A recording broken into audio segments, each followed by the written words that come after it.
বাংলাদেশ টেলিভিশনের ভবনে দুপুর 2:45টার দিকে আগুন দিয়েছে বিক্ষোভকারীরা। সে সময় সহকর্মী শফিকুল হক ছিলেন সেখানে, জানাচ্ছেন তখনকার পরিস্থিতির খবর। সকাল থেকে আমরা রয়েছি এই রামপুরা এলাকায় এবং সকাল থেকে যে পরিস্থিতি 11টার পর থেকে আপনি জানেন যে শিক্ষার্থীরা এই সড়কে অবস্থান নিলে কিন্তু পুলিশের সাথে তাদের ধাওয়া পাল্টা ধর ঘটনা ঘটে এবং এক পর্যায়ে আমরা দেখেছি যে পুলিশ টিয়ারসেল দিয়ে তাদের ছত্রভঙ্গ করার চেষ্টা করে। যদিও শেষ পর্যন্ত সেটি সম্ভব হয়নি, পুলিশ শিক্ষার্থীদের সরিয়ে দেওয়ার পরে তারা কিন্তু আবারও এই রামপুরার যেই সড়কটি রয়েছে, যেই সড়ক দিয়ে মূলত বনশ্রী প্রবেশ করে, সেই সড়কের মুখে যে পুলিশ বুটটি জ্বালিয়ে দিয়েছিল সেখানে শিক্ষার্থীরা অবস্থান নিয়েছেন। এবং সবশেষ যে তথ্যটি বলতে হয় যে এখানে বাংলাদেশ টেলিভিশনের যে ভবনটি রয়েছে সেই ভবনটিও কিন্তু আক্রান্ত হয়েছে। ছবিতে একটু দেখানোর চেষ্টা করি যে ভবনের ভেতর থেকে প্রচুর ধোঁয়া আমরা দেখতে পাচ্ছি।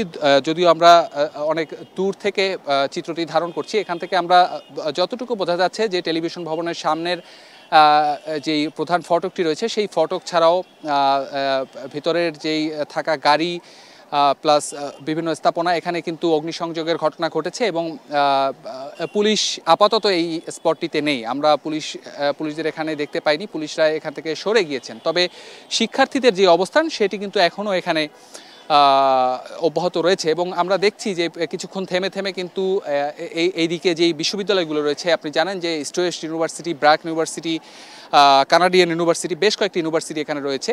সেই ইউনিভার্সিটি থেকে স্টুডেন্টরা কিন্তু আবার মিছিল সহকারে এখানে এসে জড়ো হচ্ছেন এবং মূল সড়কে তারা অবস্থান নিচ্ছেন। তবে এখানে শিক্ষার্থীদের সাথে কথা বলে যে অবস্থাটি আমরা জানতে পেরেছি, তাদের যে আজকে পূর্ব ঘোষিত কর্মসূচি, সেই কর্মসূচি তারা যে কোনো মূল্যে বাস্তবায়ন করতে চান এবং তারা যতক্ষণ পর্যন্ত তাদের দাবি পূরণ না হয় ততক্ষণ পর্যন্ত তারা সড়ক ছাড়বেন না, এমনটি তারা বলছেন। তো এই ছিল আমার কাছে রামপুরা থেকে শিক্ষার্থীদের আন্দোলনের সবশেষ খবর।